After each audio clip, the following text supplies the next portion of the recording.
I'm Emmett Byrne, and I'm the Design Director and Associate Curator of Design here at the Walker Art Center in Minneapolis. Thank you so much for joining us tonight for the latest installment of the Insights Design Lecture Series. The series itself has been in existence for over 35 years now and is a collaboration between the Walker Art Center and AIGA Minnesota.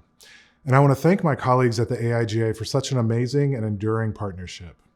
And if you're in Minnesota, please make sure to check out aigaminnesota.org to learn more about design events, resources, and volunteer opportunities. If you're watching this live tonight, please make sure to jump over to the YouTube Live Premiere link where you'll be able to talk with the speaker in the chat box during and after the premiere broadcast. You can find this link at walkerart.org or on the Walker's YouTube page. So, now for tonight's speaker. After studying experimental film and video at the California Institute of Arts, Daniel DeSure immediately began producing videos and art installations, collaborating with an international array of galleries, museums, and artists. This practice led to the creation of Commonwealth Projects, one of the leading creative agencies in LA, specializing in everything from environmental installations to event production, publishing, and communications design. Daniel's clients include Nike, Rimowa, Sonos, Sundance, Olafur Eliasson, the Underground Museum, and Saint Laurent, just to name a few. And while his reach is global, Daniel has become known for a multidisciplinary practice that embodies his relationship with his community and the larger city of LA where he's from. Tropics, for example, is a juice bar and wellness initiative that he co-founded with a young skater and entrepreneur, which is intended to bring healthy food and meditative practices to their local communities.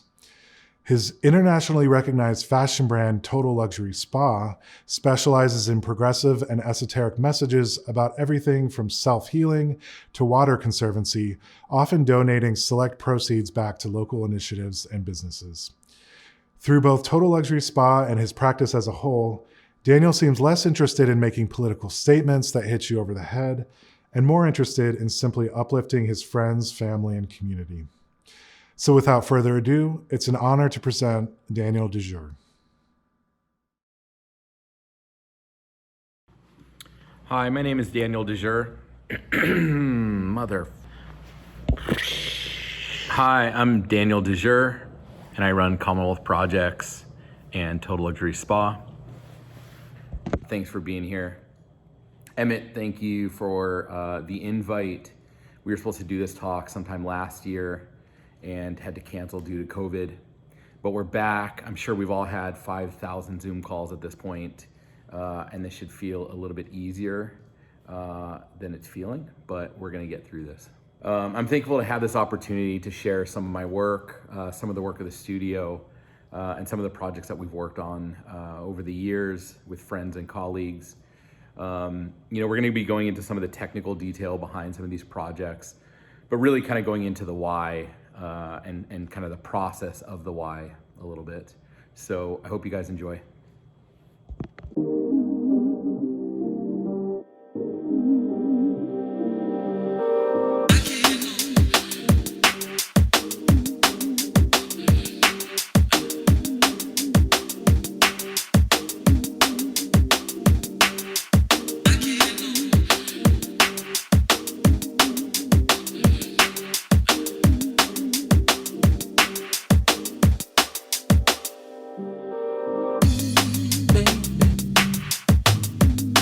If the love was so bad, baby,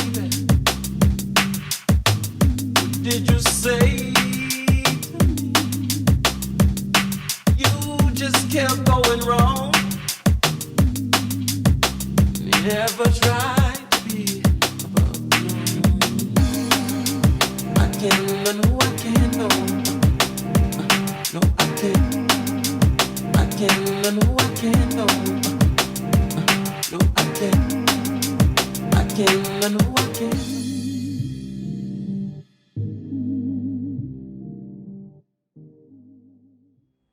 Growing up, we moved around a lot.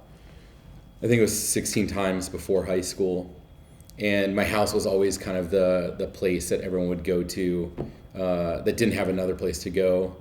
My mom was always taking care of everyone, making sure that everyone was fed and had a place to crash. And my dad was a graphic designer. And I think I took a lot of that sensibility from both of them with me into my professional career. I had found a video camera at my parents' house growing up and began documenting all my friends, my high school experience. Most importantly, I would film skating. And skating really became kind of the springboard for all of these other things that I would later discover.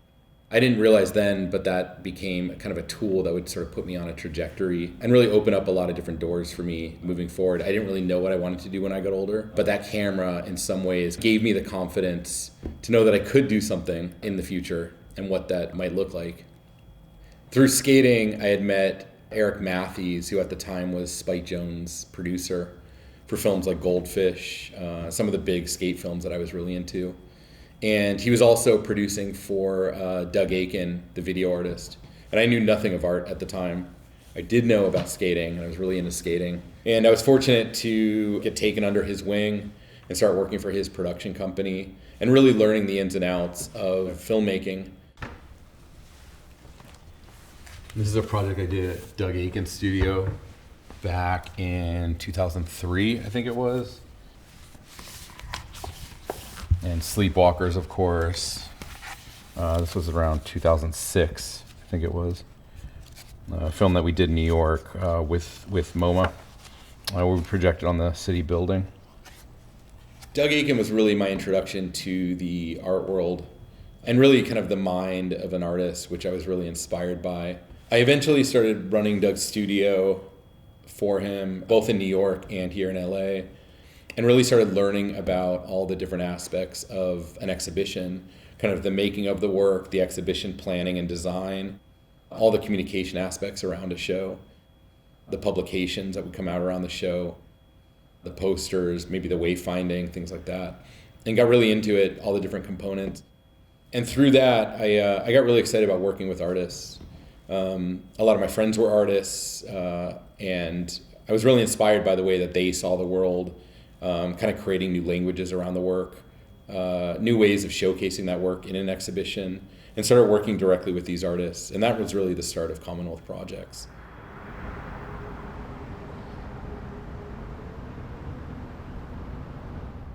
When I was 18 or 19, I had dated this girl whose older sister worked at a bookstore in Santa Monica. And she would get me incredible art books all the time. And from the first one she gave me, which was this Larry Clark book, I was hooked. Just the feel, the texture, kind of the tangibility of all of it. They were these beautiful objects that I just wanted to live around, that I wanted around me all the time. And eventually I wanted to work on them. And since then I've been really fortunate to have worked with some incredible artists, but really kind of work on their publications. This book by Noah Davis is something that we worked on this last year. It's a show that was at Zwirner Gallery that we had worked on. I don't think too many people know. Noah and I actually started working on this book in some form around 2006 or 7, I want to say. He had an idea for an art book of his paintings kind of early on. And so, I'm really proud of this book. It's a show that was curated by Helen Molesworth. But really proud of the book and the way that it feels. It's something that I would have wanted to collect when I was younger. So I'm really happy about that. When I started Commonwealth Projects, it was to work directly with artists, to help them kind of reimagine spaces, exhibitions specifically, and kind of the making of their works. Eventually, we branched out and started working with institutions, galleries, and from there kind of more into some of the commercial spaces, fashion brands and things like that. Now, Commonwealth works as kind of a larger hub.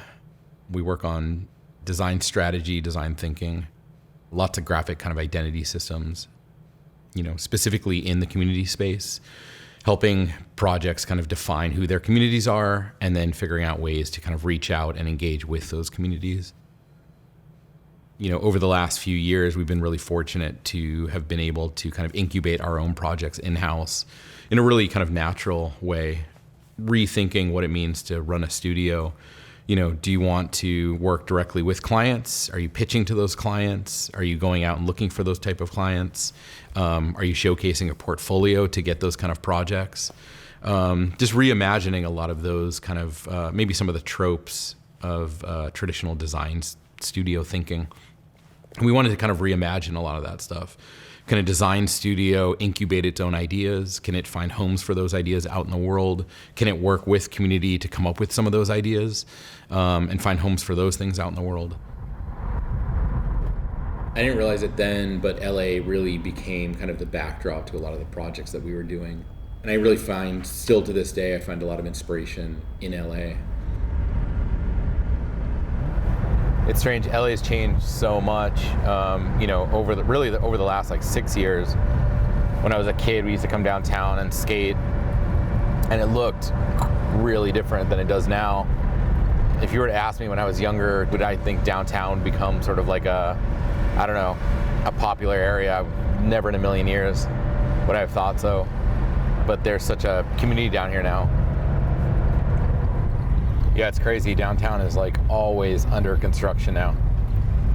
It's just always being worked on.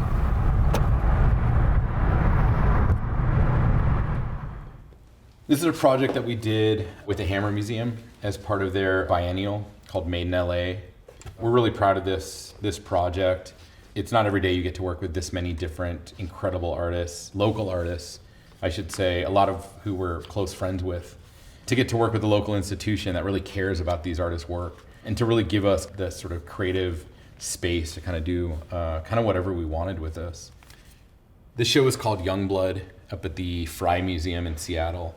The exhibition itself was really fun to work on with Khalil Joseph, the Underground Museum, and Noah Davis. And it was really kind of a multimedia show with video works, with paintings, Noah's paintings, and with sculptural works. And in a lot of ways, it sort of dissected a lot of those kind of elements and sort of turned them inside out. So, you had a chance to kind of see almost behind the scenes a little bit. And then we got to work on this incredible publication around the show, both the wayfinding and the communication graphic systems around the show.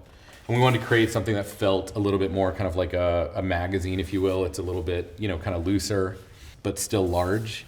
Something that felt very accessible and gets better with time. You can kind of beat this thing up and, it looks good on your shelf sort of into the future. What was amazing about this project too is that, the museum itself was located right across the street from where Noah and Khalil went to high school. So it was really kind of like a coming home project.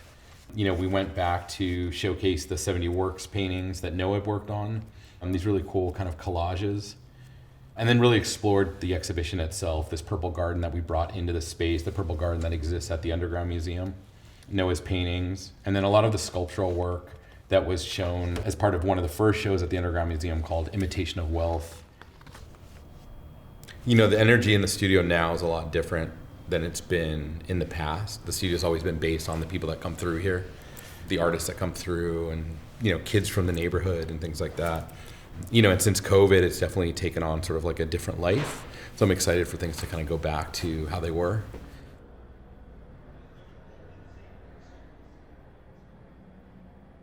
I do miss people being here a lot. It's a design studio that's definitely based in a social element. It's based in people, both the designers that work here, a lot of the thinkers that come through here, the artists that we work with that show up here all the time, kind of unannounced, and I love that, to the community and like the kids in the community and things like that. So not having that at the moment has definitely been difficult over the last year, and I think I've been trying to figure out ways to like reconcile that. I think so much of what we do is based in that kind of social kind of architecture, if you will. The exhibition designs that we create, a lot of the community projects that we do, they wouldn't exist without the people that are behind them. And for me, that's like what makes the projects really exciting.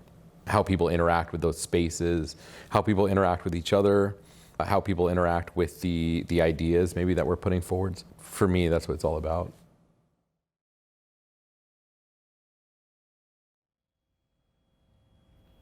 MoCA is a really inspiring project because we were invited to kind of reimagine what the courtyard in front of MoCA looks like. And for us, it was really about kind of engaging the local community around that project. The courtyard in front of MoCA not only ties to kind of Little Tokyo downtown, but also is a kind of throughway between a lot of different sections of downtown. And for us, it was about sort of opening up the facade of the museum and going back to some of the original history of that space. MoCA itself was originally named the MoCA Temporary Contemporary, and the idea being that it was a temporary museum that was going to travel around Los Angeles. And we wanted to kind of go back to the root of that idea and really open up the walls of the space, open up the facade of the space, and really kind of blur the lines between the outside and the inside.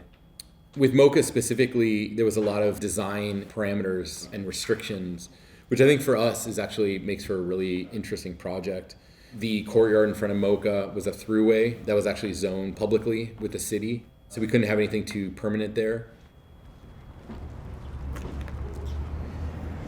Part of the project was working with the Theodore Payne Foundation to bring in all sorts of local foliage from all over California.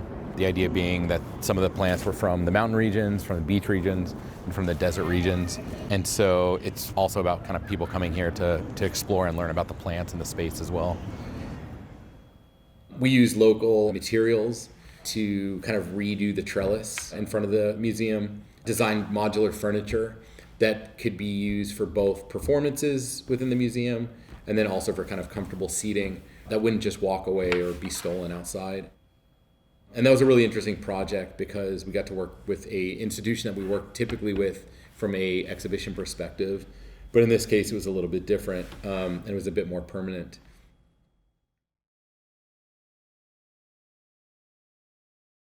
Everything has become regionless. We're only going to get more and more connected.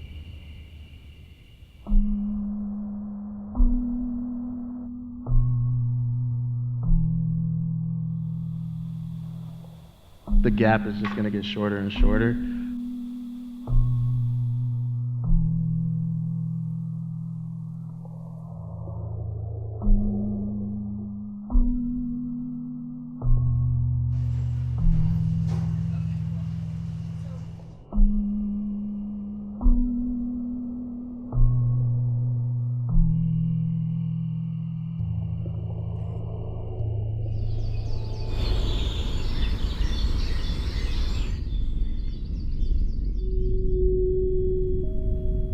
We get really excited about the projects that allow us to kind of celebrate our city and showcase it in a way that we know.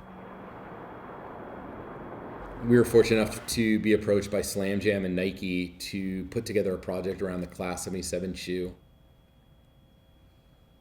And we teamed up with Horror, the band, to do a photo shoot with Dan Regan and a small film around the project, really highlighting local architectural spaces in LA that were kind of disappearing due to gentrification. I wanted to kind of solidify those and put them kind of down in the history books, buildings that we found important, and really showcase LA as we know it. We did a series of talks here at the studio with Horror and Zach Fox. This project was really about the speed of culture and the human condition here in Los Angeles.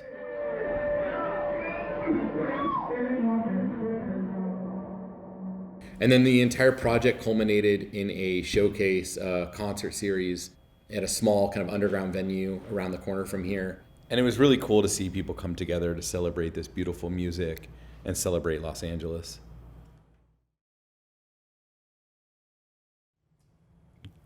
The Underground Museum, we don't really view as a client as much as kind of a family member.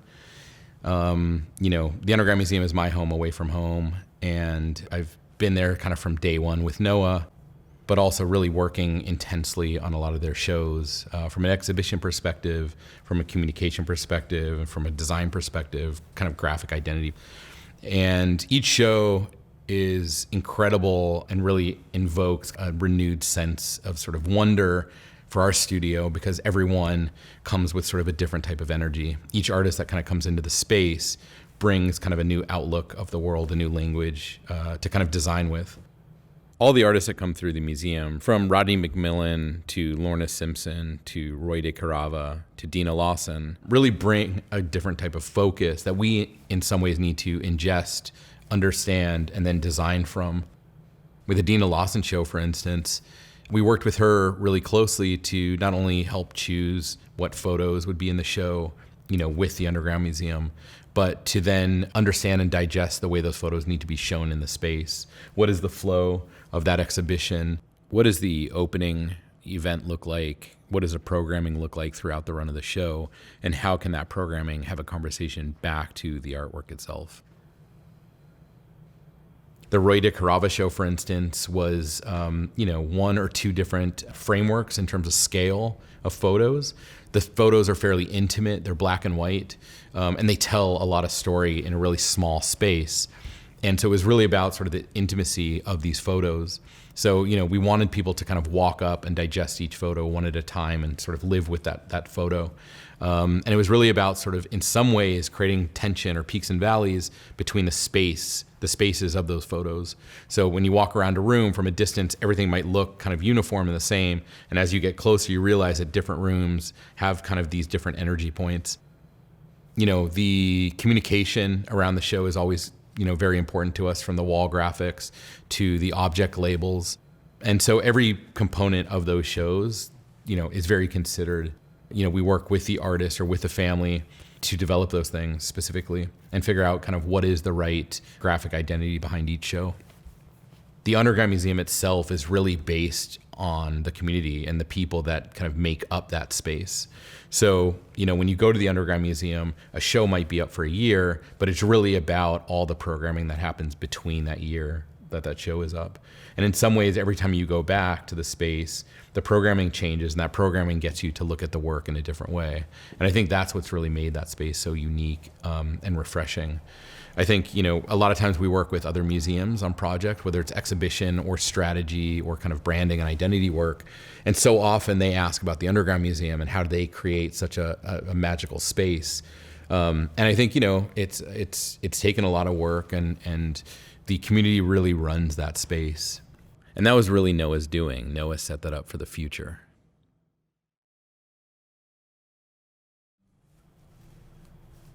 We were working in Commonwealth Projects, and so many of the projects that we were doing obviously were for clients coming in with needs and working directly with those clients.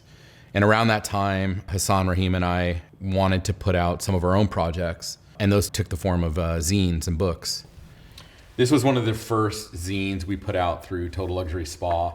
So before we were making clothing or anything, it was really about kind of working with local artists to kind of showcase their work that we were really excited about. A lot of these artists didn't have gallery representation yet, and it was about kind of just, teaming up with the artists to make something cool, an object that we could kind of put out there in the world. We were really excited about. And then we would put these, into the book fairs that we were working on. We would sell them out of the studio. We typically would do an event around a lot of these things. But this was kind of the start of Total Luxury Spa. Total Luxury Spa really started in publications kind of first. We wanted just to kind of design and put projects out there in the world that we wanted to see.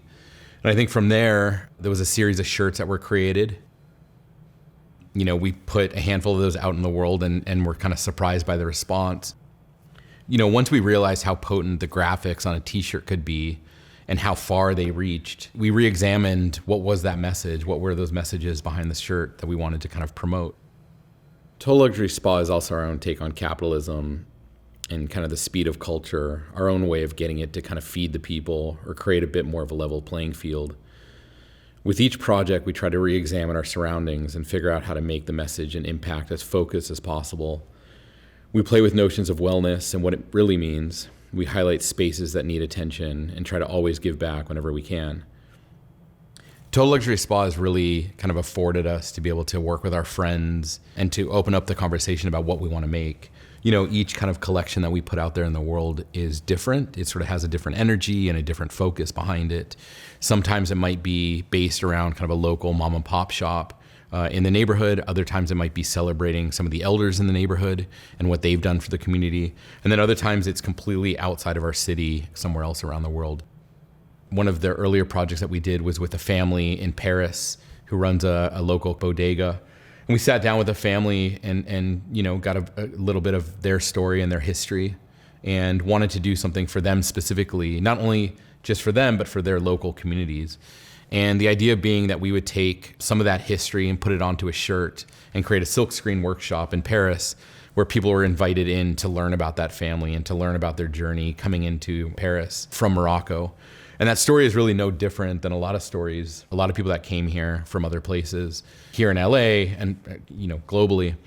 And we wanted to really tell that story and build some of those bridges between, some of the people that you might meet in your daily kind of shopping routine or, going down the street, and really kind of bridge some of those relationships that maybe you wouldn't know about necessarily. One of our biggest collections to date was the Liquid State collection. One of the shirts from the collection was where we teamed up with Friends of the LA River, an incredible foundation raising resources and attention around some of the last remaining natural spaces around the LA River. The entire collection was based around the LA River, which has always been kind of our backyard. The photo shoot, the campaign photo shoot, took place in the LA River from up north all the way down to Long Beach, where it comes out into the ocean. And in a lot of ways, that project represented the way that cities are changing. We also wanted to re-examine our own production methods and see what we could do internally. Coming up with fun shower timers to conserve water consumption. We created a fully 100% plant-based shipping bag, and also created our own t-shirt and long sleeve made of 100% recycled cotton. It's really exciting to team up with a lot of our friends and family, designers like Andrew Hogg, Justin Sloan, and Hassan Rahim, to create some of these special pieces with messages that we all kind of believe in and back, from the Flora collection to the Pacoima Techno collection to the Elder Shoot to the Slam Jam shirt, teaming up with the artist Lauren Halsey to create a shirt that gives back to the community, to the shirt that we did with Cyprian Gayard. We did a special Food is Power shirt with Sky High Farms, a farm in upstate New York that gives all of its produce and resources to the food shelters in New York. During COVID, we did a shirt called Earth Embassy as a way of creating a little bit more connection at a time where I think we all felt kind of very isolated in sort of our own home spaceships. Calling planet Earth! Calling planet Earth! Just recently, we did a big collab with Sun Ra Orchestra, where we did a benefit around the World Stage, which is a local jazz venue. So we created kind of an online music platform where people could pay for a ticket, the proceeds go to the World Stage, they could buy some Sun Ra merch, and then they could learn a little bit more about the World Stage and Sun Ra Orchestra, the history of both of them.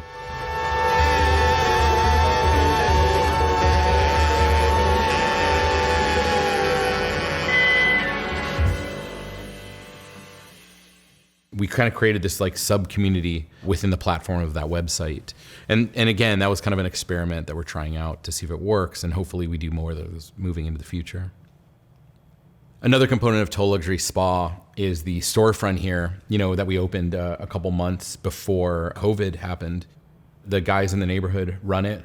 It's kind of a mix between showcase of fine art, some of the artists that we work with through Commonwealth Projects. It's a skate shop, so the kids at the local skate park have a place to go and get their kind of skate needs. And it's also kind of a safe space and hang out. It's very similar to spaces I hung out in when I was a kid, skate shops. And we wanted to kind of create our own version of that. The space also carries all the art books that not only we publish and put out there in the world, but a lot of colleagues of ours, institutions and artists that we work with also create. So it's really this interesting hub between sort of like books, fine art, skate, and clothing, obviously. And the clothing really carries the message of what we're trying to create. Tropics started in probably the most natural way I've had any sort of project start, which is a group of friends that were coming through the studio, Thomas, Jair, Ryan, Preston, and Andre. And we were all sitting down to kind of talk through, what are the needs of the neighborhood and how could we bring some of the answers to those needs.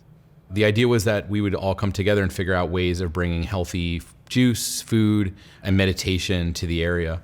Tropics takes form as a meditation workshop, but it also takes form as a pop-up kind of juice bar that travels around Los Angeles, whether it's to different institutions, to the community here locally, but really it's about taking that idea out into the world. We started meditation first. We were hosting meditation workshops here in the studio that were free and open to the local community. It was everything from, mom and dads to kids in the neighborhood would come through, to colleagues of ours here at the studio. And we would really sit down once a week, serve breakfast, and host these meditation workshops. And it was really incredible to see that grow into its own kind of avenue. It's still going today. at the Underground Museum. Ali Simon hosts it right now, obviously with COVID. It's online at the Tropics Instagram Live once a week on Monday nights. But before that, and hopefully soon, we'll be back in person. Typically there's 40, 50 people show up every week. It's still free and open to the public. And it's been beautiful to see how people return. Some of the same people that started back 5 years ago still show up to meditation today. We also brought the meditation workshops to the local elementary schools here, Hillcrest Elementary and Baldwin Hills Elementary, as a pilot program to see how kids react to meditation, how the school kind of accepted it and really leaned into it. And it was beautiful to see the kids' reactions to it. It was 3rd grade and 5th grade. And we're hoping to bring that back once COVID kind of lets up. Another part of Tropics are these juice pop-ups that we've created. And those juice pop-ups kind of act as both an education series, if you will. So when different kind of kids from the neighborhood want to get involved, it's both a learning process to run the register, customer service, making the juice, serving the juice, all of that. But really, it's a business. And at the end of the day, the core group of friends that started it run it. I think as a design studio, we worked really closely with them to kind of help build the branding and identity work. And by that, I don't just mean us kind of designing, but working to kind of create that brand. Preston did a lot of the illustrations around Tropics, the t-shirts, the branding. And, we worked closely with them to kind of develop that. Preston's now working on a large mural that we just pitched to the city of LA that's actually going to live inside the park across the street that really represents Tropics, their friendships, some of the characters in the neighborhood and things like that. So it's really beautiful to see that kind of living out in the world. It's been incredible to see them kind of running with it and the project itself kind of blossoming and taking different forms. A creative studio is really just the sum of its parts. It's designers, it's architects, it's producers, it's production managers. And I think when all those people come together and share their ideas and work on a project as one, it really produces the best type of results. What makes so many of these projects really fun and engaging are just the people behind them. And I think for us, it always has to come about naturally. These are all people that we know, all the projects that we do, all the clients that we have are clients that we continue working with. And we view it all as kind of building a larger family. And these family members, in a way, also kind of start working and helping each other. And I think what we're trying to do is build our own kind of community within this space where all of these people and all these institutions and all these entities are essentially helping each other. I think in the beginning and for a while, I always thought of a design studio as its output, as the sort of finished product of what it makes.